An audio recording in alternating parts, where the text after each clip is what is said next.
Hello everyone, welcome to this channel zoology notes. आज के इस वीडियो में आपको बताऊंगी extra embryonic membrane of chick. ये जो टॉपिक है एग्जाम में आपका लॉन्ग में पूछा जाता है और बहुत ही अच्छा और इजी टॉपिक है। इसमें फिगर बहुत अच्छा है।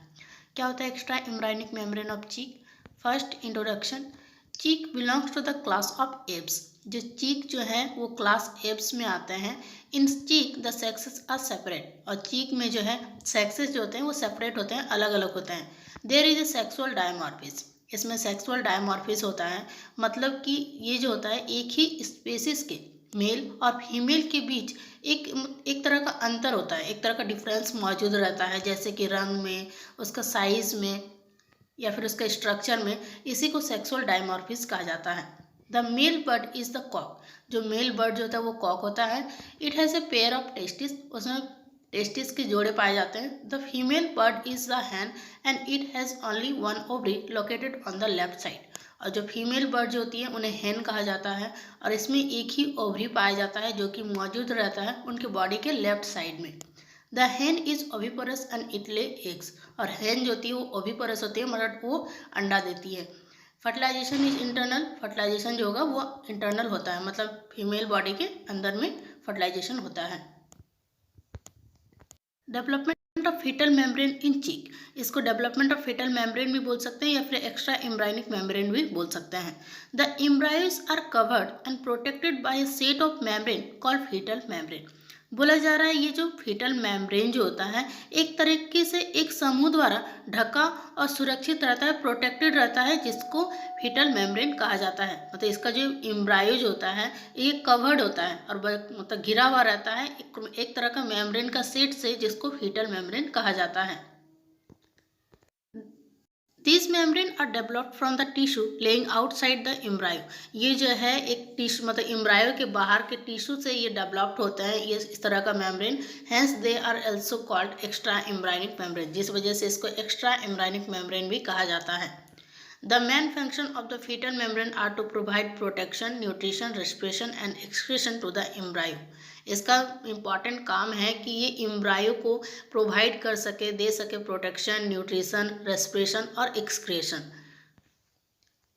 There are mainly 4 types of fetal membrane. 4 तरह के फीटल मेम्ब्रेन होते हैं। They are chorion, amnion, yolk sac and allantois. ये फिगर आपको यहाँ पे ड्रॉ करना है कि एम्ब्रायो के फीटल मेम्ब्रेन्स कौन कौन से होते हैं। एमनियन कहाँ पे होता है, फिर एलेंडॉइस कहाँ होते हैं, कोरियन किसको कहा जाता है, फिर यॉक्सिक कहाँ होता है। ये आपको यहाँ पे ड्रॉ करना है।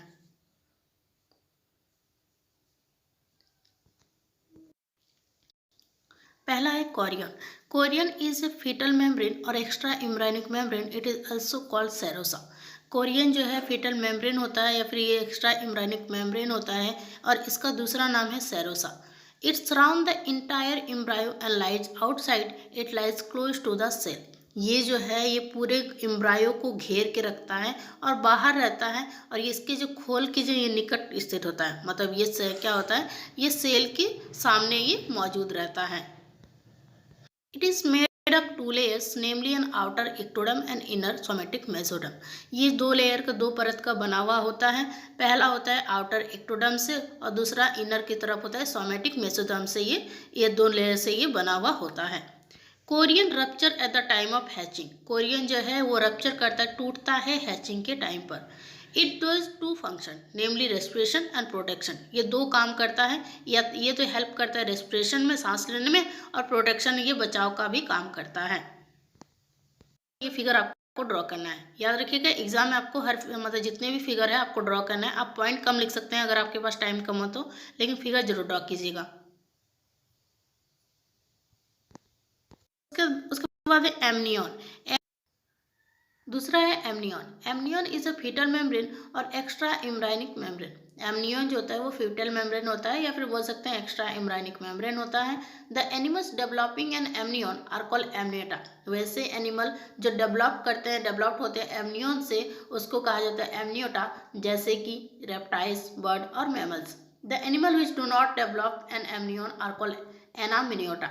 वैसे एनिमल जो डेवलप नहीं करते एमनियन को उसे एनामिनियोटा कहा जाता है, जैसे कि फिशेस और amphibians. It is made of 2 layers, namely an outer somatic mesoderm and inner ectoderm. ये 2 लेयर का बना हुआ होता है। पहला होता है आउटर सोमेटिक से और दूसरा इनर इक्टोडर्म से ये बना हुआ होता है। इट्स राउंड द एम्ब्रायो, ये एम्ब्रायो को पूरा घेर के रखता है। The amnion is connected to the embryo on the ventral side by a stalk called somatic umbilicus. ये जो है ये क्या करता है, तो एक तरह से घिरा रहता है। ये एमनियन जो है ये जुड़ा हुआ रहता है एम्ब्रायो से, स्टॉक का जो वेंट्रल साइड होता है उससे वो जुड़ा हुआ रहता है, जिसको सोमेटिक अम्बिलिकस भी कहा जाता है।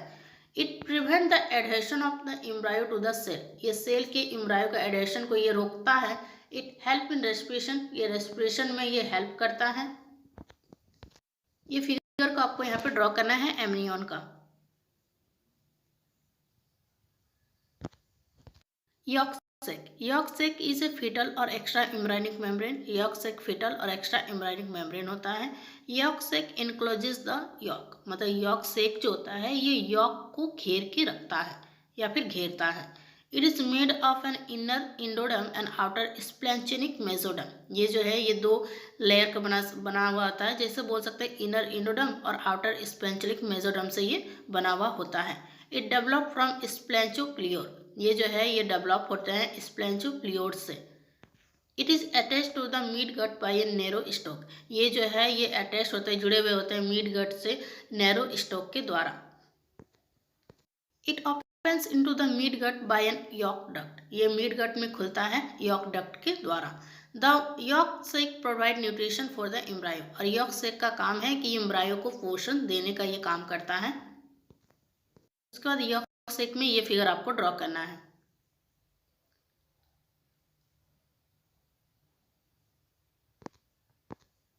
So the allantois, allantois is a fetal membrane और extra embryonic membrane।